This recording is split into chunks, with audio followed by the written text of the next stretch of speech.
Então vamos nesse momento nos preparar para esse encontro da tarde,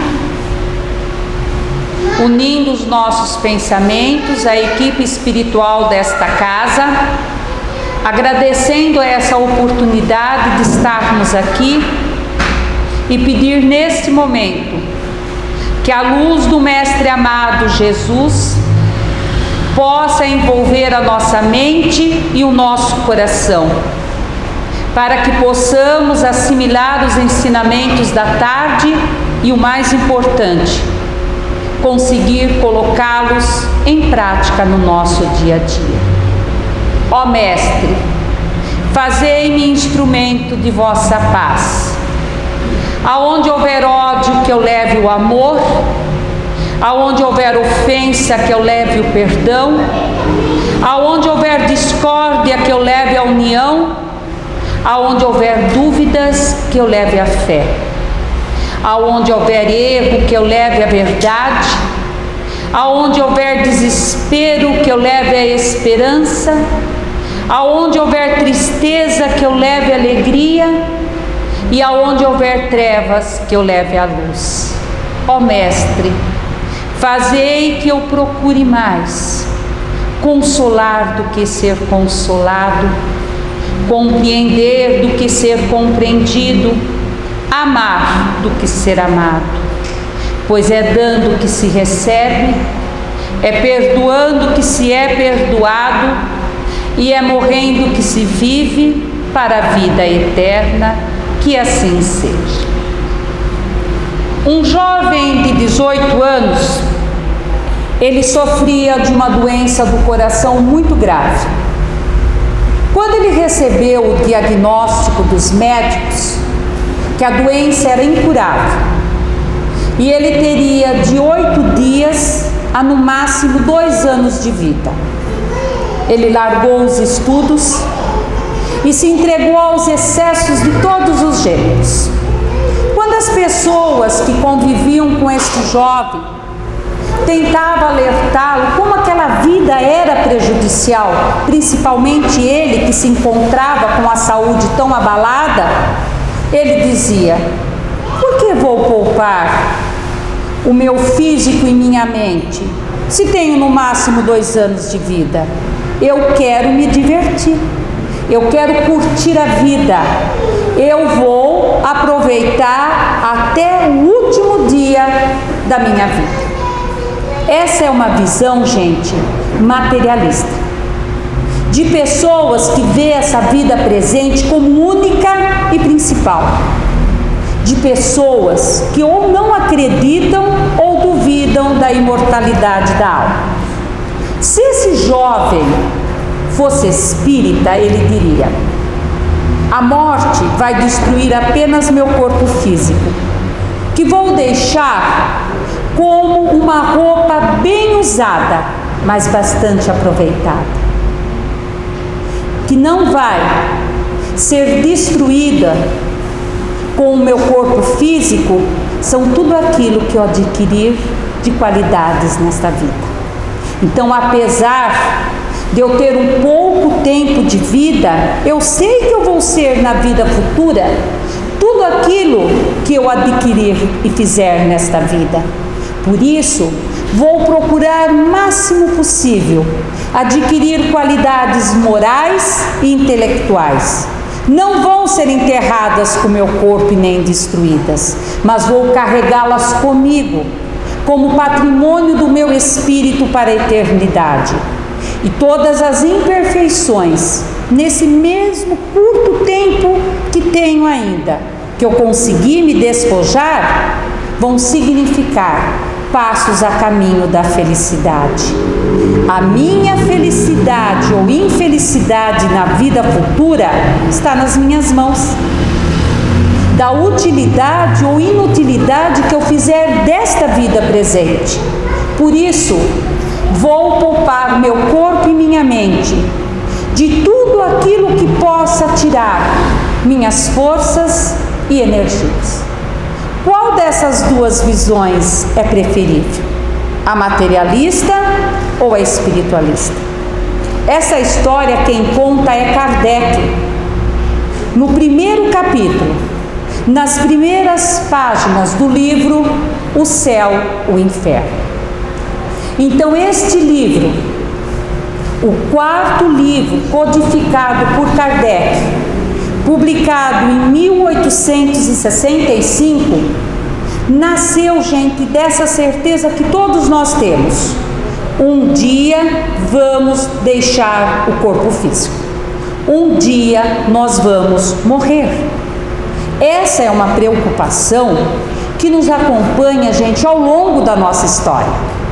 Então, independente do valor que nós dermos a essa vida, nós podemos ser igual o jovem materialista da história ou espiritualista. Todos nós vamos concordar num aspecto: o quanto que essa vida é curta, gente, precária. Quem aqui está garantido quanto ao dia de amanhã?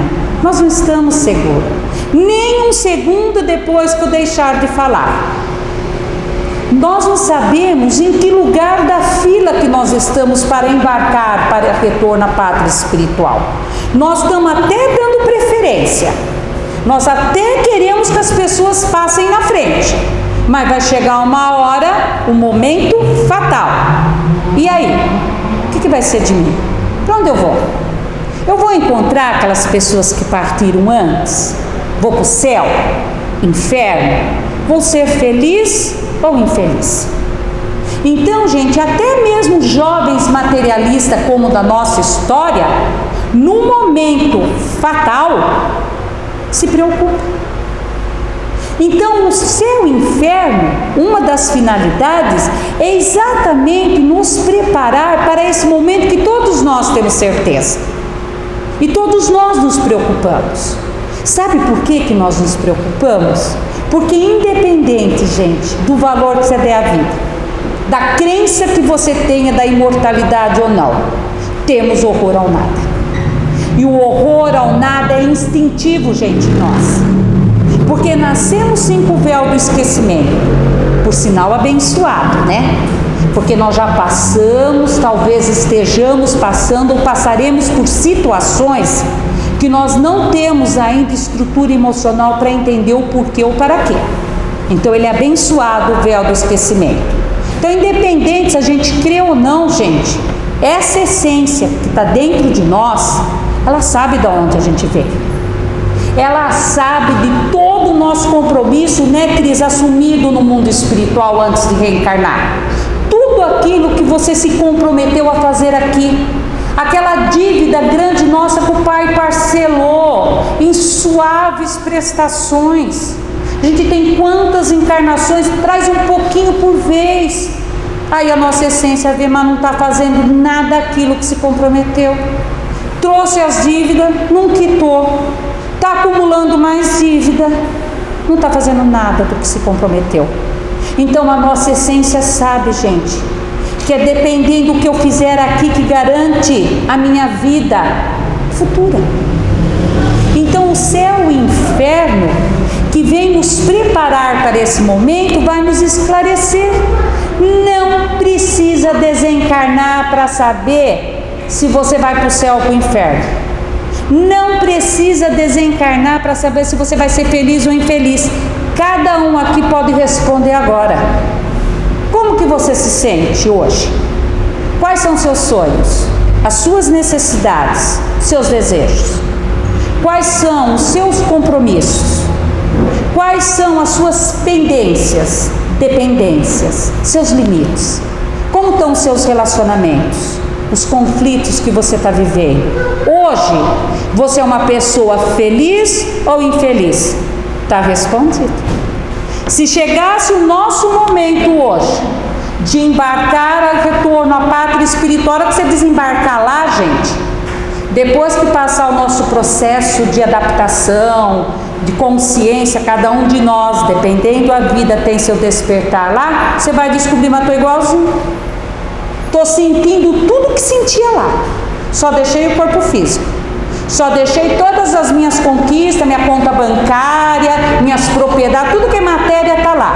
Eu trouxe comigo minhas necessidades, meus desejos, minhas aptidões, meus sonhos, meus conflitos, minhas pendências, minhas dependências. Quer dizer, a gente continua no mundo espiritual feliz ou infeliz como estava aqui na terra. Então o céu e o inferno, ele vem nos mostrar que céu e inferno não é um lugar circunscrito, né, Cris? É uma condição íntima de cada um de nós. Então, gente, nós podemos estar no céu ou inferno, independente de estar encarnado ou desencarnado. É isso que ele vem nos alertar. Eu e você podemos estar no mesmo lugar, dependendo a sua visão de mundo, como você vê as situações, as pessoas, como dependendo das suas necessidades, dos seus desejos, aquele lugar pode ser uma maravilha, está tudo bom.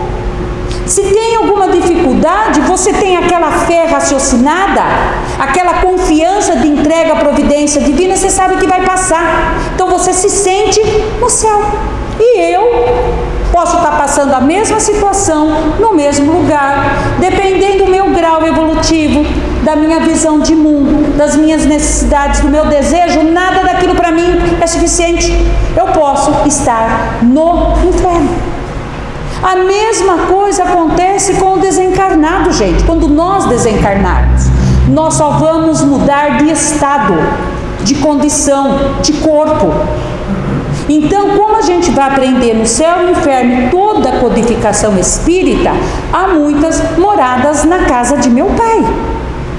Quer dizer, cada planeta criado pelo Pai, gente, é para nós realizarmos o nosso aprendizado. Então tem mundo que é para os encarnados, quando nós reencarnamos. Então o mundo que está reencarnado tem tudo certinho para realizar o aprendizado. Então se nós estamos no mundo de provas e expiações, porque aqui é o mundo certo, viu? Aqui tem as condições, as pessoas, tudo que você precisa. Então as moradas existem para que a gente realize o nosso processo evolutivo. Por que quando nós desencarnarmos ia ser diferente? Se quando nós reencarnamos, nós temos a oportunidade de corrigir o erro, porque depois que desencarnou, você vai ficar num lugar circunscrito recebendo ou a pena ou o gozo futuro para a eternidade? Não, gente, continua. Da mesma forma que tem moradas para nós reencarnarmos, no mundo espiritual vai ter moradas para nós que estamos na condição de desencarnado. Para onde eu vou? Falei. Como vocês estão hoje, vocês podem responder. Nós vamos para o lugar onde tiver as nossas necessidades, onde tiver as nossas pendências, aonde eu estou nutrindo os pensamentos. Então a morada espiritual, gente, é adaptada para receber a condição daquele espírito.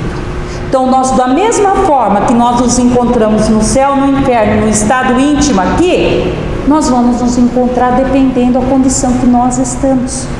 Porque nós vamos aprender com o céu e o inferno, que eu acho que é uma das coisas mais importantes, né, Cris? O que é realmente vida futura. Porque a gente conclui que vida futura é vida além do túmulo. Não é isso que Jesus quis dizer. É apenas um aspecto. Vida futura é a nossa vida. Nós só temos uma vida, gente. Nós mudamos de estado. Uma hora nós estamos encarnados, estamos desencarnados, mas a nossa vida é a mesma. Do mesmo jeito que você se sente encarnado, você se sente desencarnado.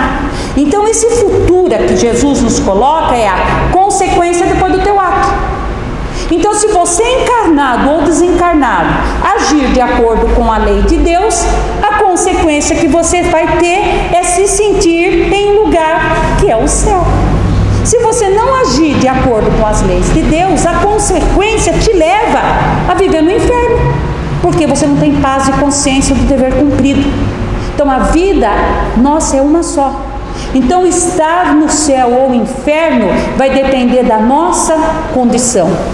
Então o céu e o inferno, gente, ele nos leva a compreender o verdadeiro sentido da vida. Tira aquele véu do misticismo e superstições sobre o céu e inferno. Porque você começa a ver céu e inferno pela lógica, pela razão. Estar no céu ou inferno são consequências naturais da minha conduta e do meu comportamento enquanto estou encarnado na terra. Então, gente, é por isso que a nossa essência se preocupa tanto com o momento da morte, porque ela, no fundo, ela sabe a condição que nós estamos, e dependendo da nossa condição, a nossa visão de ter o sentido da vida é o sentimento que vai prevalecer. Mas os 3 sentimentos que mais prevalecem na hora da morte é dúvida, medo e esperança. Dúvida para o jovem de 18 anos da nossa história, para os céticos, corações endurecidos, materialistas, que vê essa vida como única e principal, que não acreditam ou duvidam da imortalidade. O medo para a maioria de nós. Você sabia o que você tinha que fazer aqui, aí você deixa para amanhã. Não é comum isso? Quem aqui nunca falou assim, eu vou começar o regime na segunda-feira? Ah, aquela reforma, aquela mudança, deixa para depois, deixa eu curtir um pouquinho mais. Só que nós não sabemos o momento da fila que nós estamos. Pode ser que o amanhã seja tarde demais para essa. O Pai dá a oportunidade, sim, mas não vamos desperdiçar essa encarnação. E a esperança? Esperança são para todos aqueles que compreenderam o sentido da vida. Compreenderam que está em suas mãos garantir a felicidade ou a infelicidade. Sentimento de esperança, para nós termos exemplo, Chico Xavier, Dr. Bezerra, Emmanuel, Madre Teresa, Irmã Dulce e todos esses espíritos que compreenderam o seu papel de homem do mundo no mundo. Então, gente, o céu e o inferno que nos vem preparar para esse momento gostaria de transformar o nosso sentimento. Porque a espiritualidade, Jesus e Deus, gostaria que o sentimento que prevalecesse em todos nós era o de esperança. Eu cumpri o meu dever. Estou retornando à casa de meu Pai para continuar o meu crescimento moral e espiritual. Não vamos mais desperdiçar a nossa encarnação. Não vamos mais desperdiçar o tempo precioso que o Pai nos deu. Por isso eu peço para vocês rapidamente refletirem sobre essa mensagem. Imaginem se todos os dias fosse depositado na tua conta R$ 86.400. Vocês poderiam gastar do jeito que vocês quisessem, mas tinha que ser ao longo do dia, porque à noite a sua conta ia ser zerada. No dia seguinte a mesma coisa, depositaria, você gastaria e à noite seria zerada, e assim seria todos os dias. Todos nós, gente, somos clientes de um banco chamado tempo. Todos os dias Deus nos dá 86.400 segundos para serem aproveitados da melhor maneira possível, amando, aprendendo, ensinando, caindo, levantando, vivendo.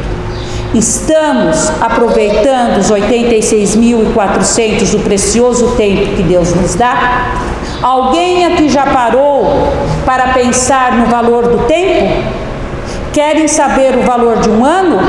Pergunte a um aluno que perdeu o ano escolar. Valor de um mês? Pergunte a uma mãe que teve um filho prematuro. O valor de uma semana? Para um editor de um jornal semanal.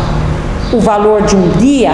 Para todos aqueles que têm tarefas árduas que precisam ser realizadas todos os dias.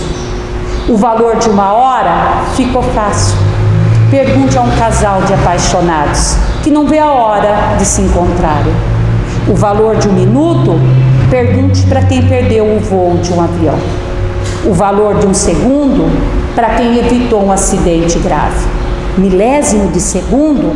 Pergunte a um atleta que ganhou a medalha de prata nas Olimpíadas.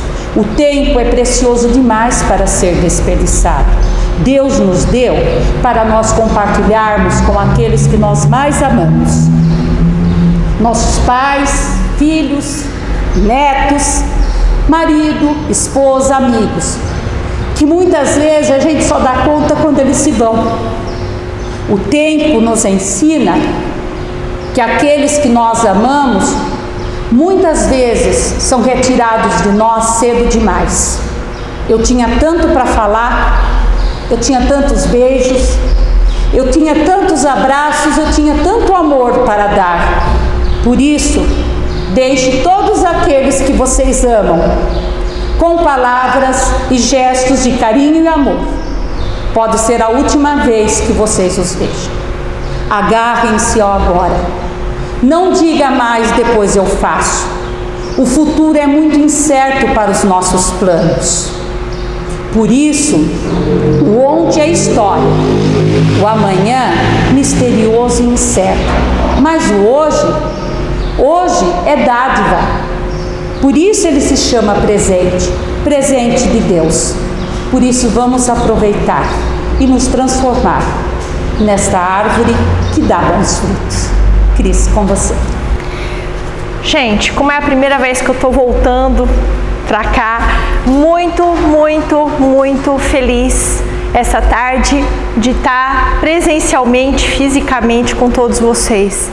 É uma alegria muito grande retornar à casa que a gente ama, fazendo o que a gente gosta, confraternizando com quem nós estamos sempre afetivamente ligados e karmicamente programados para nos ajudar uns aos outros. Então, que seja nosso encontro sempre uma alegria e uma felicidade para todos.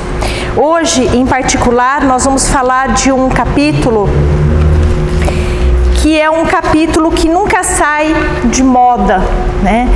Porque ainda vivemos num mundo de provas e expiação, falsos cristos e falsos profetas.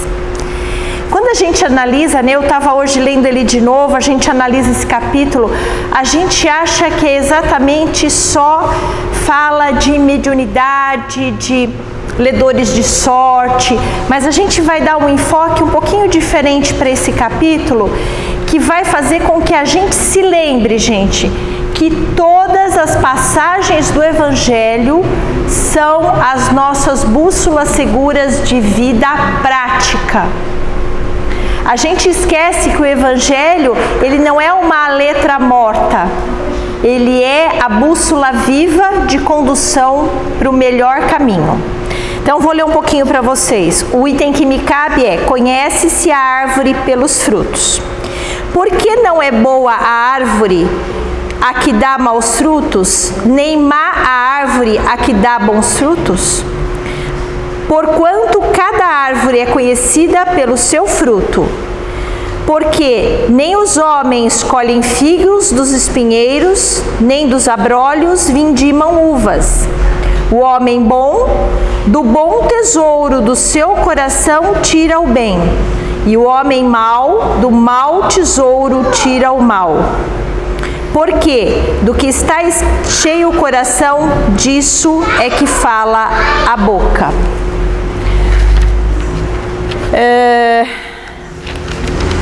Primeiro nós vamos entender que muitas vezes, né,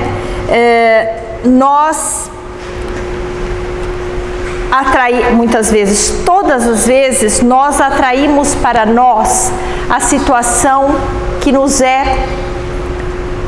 necessária para o nosso aprimoramento moral. Não seria diferente com a questão de atrair pessoas encarnadas e desencarnadas que nos fazem, muitas vezes, enganos e equívocos muito grandes. Esse capítulo, ele fala basicamente de profetas e preditores de futuro, né? A Lili acabou de falar. Quem pode prever o futuro se nós não temos um futuro determinado? Se é o nosso hoje que faz o nosso futuro acontecer amanhã. Então, muitas vezes, por sermos pessoas comodistas e muitas vezes por sermos pessoas que querem as coisas fáceis, nós podemos muitas vezes ser enganados por falsos profetas. Quem são os falsos profetas? Às vezes são pessoas realmente que estão imbuídas de más intenções, que querem muitas vezes nos levar dinheiro, nos levar a caminhos ruins, a obter de nós algumas vantagens, à custa de nos dizer algumas coisas sobre o nosso futuro ou como devemos determinar as nossas condutas. Presta atenção, precisamos de alguém para nos dizer as nossas condutas ou dizer o que vamos ter amanhã? Se na realidade nós temos hoje aqui a bússola segura, o Evangelho, que nos diz como é que nós temos que nos comportar para sermos felizes e evoluídos? Mas é mais fácil a gente acreditar numa pessoa qualquer que muitas vezes nos envolve emocionalmente para obter vantagens. Eu sempre conto essa história, mas essa história ficou muito marcada para mim. Um clientezinho meu lá, né, um senhorzinho muito simpático, veio na loja, ele era funcionário da minha cliente, trouxe o cachorrinho e ele falou: doutora, a senhora é espírita? Eu falei: sou. Por quê, né? O que aconteceu? Aí a gente já sabe que alguma dúvida ou algo de muito estranho deve ter acontecido, né? Porque quando eles perguntam pra gente: você é espírita? A gente já fala: ai, Jesus amado, lá vem, né? Aí ele falou: doutor, eu preciso contar uma coisa, mas eu assim, tô com vergonha. Eu falei: mas como assim, né? O senhor é nosso amigo, não tenha vergonha. Ele falou: doutor, é o seguinte, a senhora sabe, né? Eu já tô meio madurão, assim, né? Mas eu encontrei uma companheira maravilhosa. Nossa, a gente se encontrou e nosso relacionamento estava muito bom, estava maravilhoso. De uma hora para outra, deu uma briga, ela se foi, não quer mais falar comigo. Eu estou desesperado, não sei o que eu faço. Eu falei: mas os senhores conversaram, tentaram? Não, ela não quer conversar mais comigo. E aí me falaram de uma pessoa que podia trazê-la de volta. Será que isso é possível, doutora? Eu falei: oh, meu Deus, que pergunta difícil. Eu falei: peraí, conta mais. Ele falou assim: então, eu fui lá conversar com essa pessoa e eu queria saber como eu poderia fazer para trazer a minha amada de volta, né? Aí essa pessoa me disse que tinham vários requisitos que eu precisava cumprir para que ela pudesse fazer o trabalho para trazer a minha amada de volta. A primeira coisa que eu tinha que fazer é arrumar para ela um dinheiro, R$750 de início, para ela comprar umas coisinhas para oferecer para os deuses, para as entidades. Eu não entendi muito bem, para começar o trabalho. Depois ela me falou também que eu tinha que arrumar algumas coisas para ela. Só que, doutora, eu fiquei nervoso, porque quando ela me pediu para arrumar um caixão usado para que ela pudesse fazer o trabalho, eu pensei: mas como que eu vou arrumar um caixão usado, doutora? Eu vou roubar um caixão do cemitério? Como eu vou fazer isso? Ainda se fosse um caixão novo, eu podia lá parcelar e tentar comprar, mas um caixão usado. Bom, enfim, né? Falei: olha, deixa eu falar uma coisa pro senhor. O senhor sabe, né, que ninguém tem o poder de trazer ninguém pra gente, né? Porque a sua amada, a sua namorada, ela tem vontade própria, ela tem livre-arbítrio e ela vai fazer o que o coração dela mandar. Segundo, que história é essa dessas coisas esquisitas? Isso não está me cheirando muito bem. Ela falou: doutora, então, a senhora sabe que eu não consegui nem o dinheiro para dar para ela, porque eu estou apertado, não consegui nem o dinheiro. A senhora acha que ela vai fazer com que ela nunca mais... Eu falei para ela que eu não ia conseguir todo o dinheiro e nem o caixão, né? A senhora acha que ela vai fazer eu ficar longe da minha amada? Veja, gente, presta atenção, olha o temor que a pessoa tem. Que se ela não pagar, se ela não levar o caixão, a outra ainda vai fazer um trabalho ao contrário, para ele não ter mais a amada dele. E ele não vai conseguir porque ele não cumpriu os requisitos. Gente, olha a má fé desta pessoa. Aí vocês vão me falar assim, mas eu não caio nessa, porque eu sou esperto, eu conheço.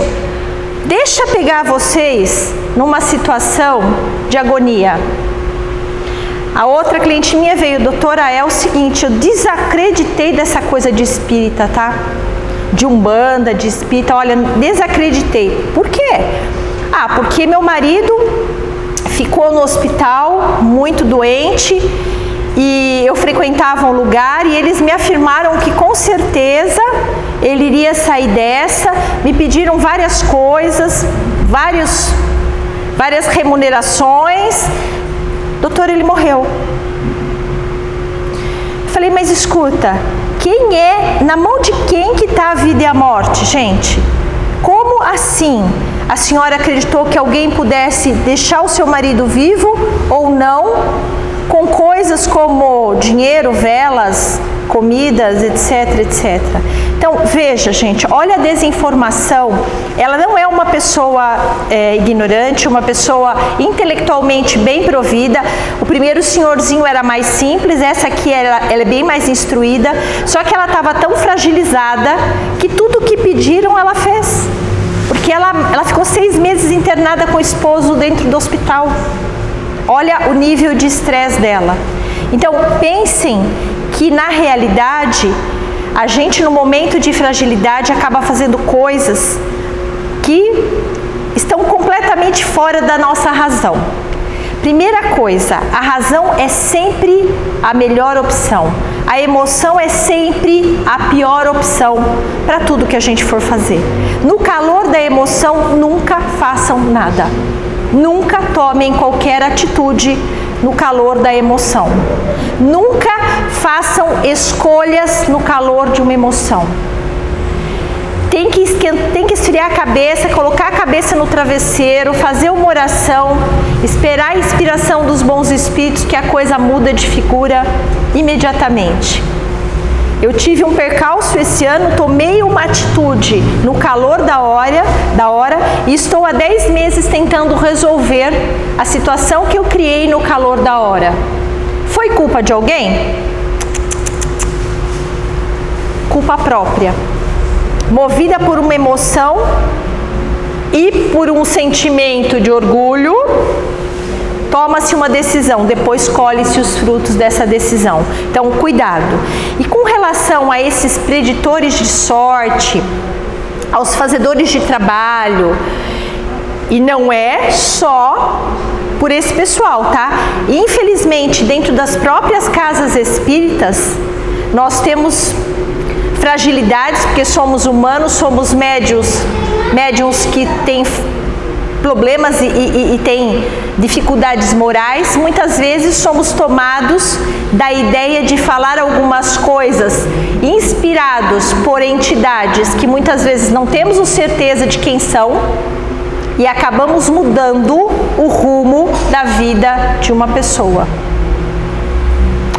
Num grupo mediúnico, um amigo nosso, muito triste, muito penalizado por não poder ter filhos, estava difícil, não conseguiam ter filhos, a entidade chega para a moça, desesperada, que queria ser filho, a entidade, entre aspas, alguém, um espírito desencarnado, e o médium, porque a parceria de mediunidade dá responsabilidade para os dois, disse a ela que ela não ia mais ter filho, porque ela simplesmente tinha cometido não sei quantos abortos e tinha colocado vários espíritos que estavam atrás dela e que não iam deixá-la mais ter filho.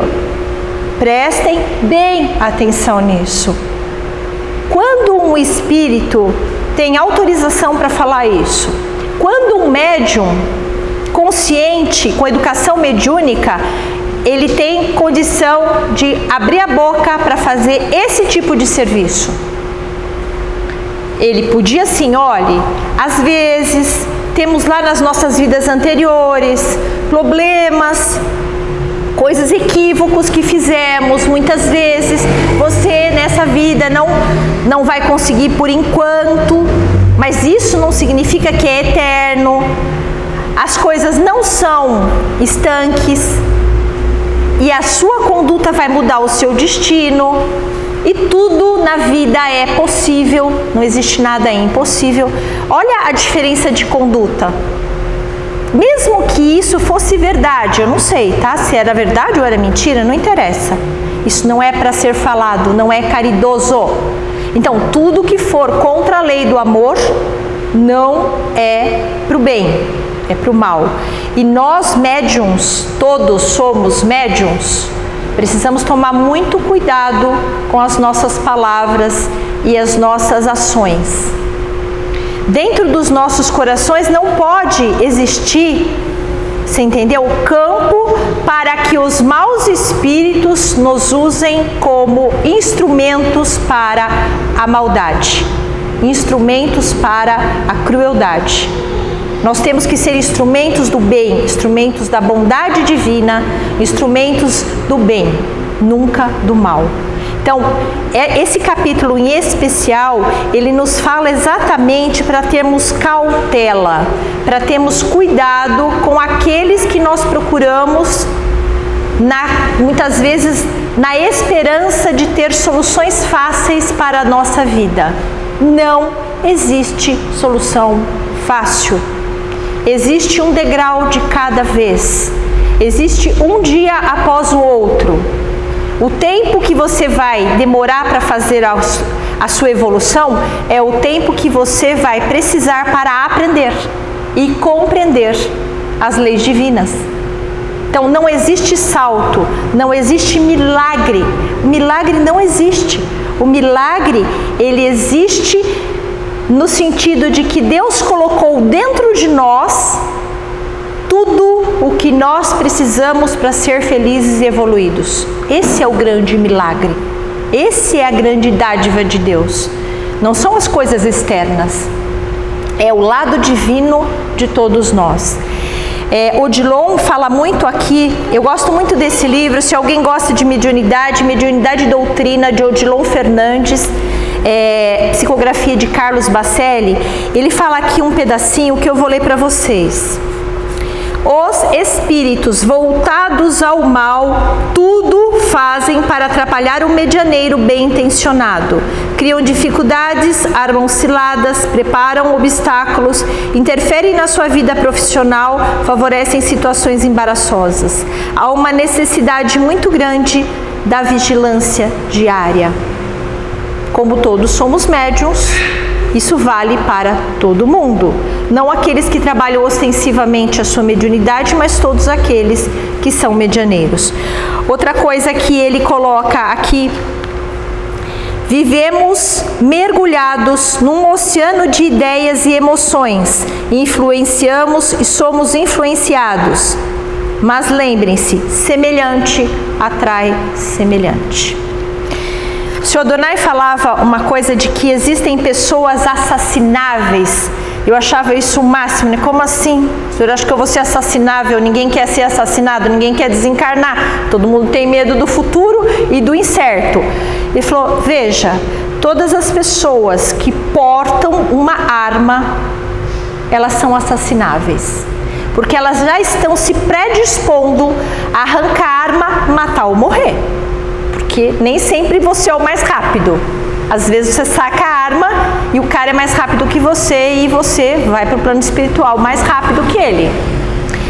Também tem os enganáveis, que são as pessoas que vivem buscando soluções fáceis e facilidades na vida. Esses são os enganáveis. Então tem os assassináveis e tem os enganáveis. Que a gente tenha consciência de que nada é fruto do acaso. Tudo é fruto do nosso livre-arbítrio. A escolha é sempre nossa. Nós vamos escolher sim ir pelo caminho seguro. O caminho seguro chama-se Evangelho segundo o Espiritismo, Ensinamentos do Cristo. Esse é o caminho seguro. Esse é o caminho que não deixa a gente pisar na bola em nenhum momento. Porém, vamos lembrar o que o Roosevelt disse outro dia numa palestra que eu achei maravilhoso. Aonde estamos encarnados? Planeta de provas e expiação. O O que é o planeta de prova e expiação? Ele falou para a gente nunca esquecer 3 palavrinhas: hospício, penitenciária e planeta malsão, planeta doente. Então, aonde nós estamos encarnados? Numa penitenciária, num hospício e num hospital. A Terra é tudo isso. A grande maioria aqui encarnado, infelizmente ainda, é muito mais propenso a fazer o mal do que o bem. É exatamente esse o nosso desafio. É reencarnar, ler o Evangelho, compreender o Evangelho e tentar praticá-lo num local e num planeta difícil, num planeta complicado, aonde é muito mais fácil você ser arrastado para a safadeza, a corrupção, o mal, do que você fazer o bem. Então, esse planeta ainda tem muito mais vibrações negativas que positivas. Nós estamos louquinhos para chegar no planeta de regeneração, né? Para que a gente tenha um pouco mais de coisas boas, né? Porém, a Lili falou, o céu e o inferno está dentro de nós mesmos. Ou seja, a nossa vibração vai ditar se estamos vivendo no céu ou se estamos vivendo no inferno. Se seremos enganados por pessoas de má índole, tá? E o desespero também nos leva, não é só a gente ser mal, às vezes o desespero nos nivela negativamente e nos faz fazer coisas que não gostaríamos de fazer e acreditar em pessoas que não são boas. Então, tudo que nós formos fazer, sempre passar pelo crivo da razão. Sempre procurar no Evangelho qual seria a conduta que nós poderíamos tomar nessa situação. O que Jesus nos disse? O que é que Ele quer de nós? E aí nós vamos ter a resposta com certeza. Para terminar um pouquinho, eu vou ler uma falinha também, que eu sou apaixonada, José Carlos de Luca, para o dia nascer feliz. A Lili sabe que esse aqui não sai da mão.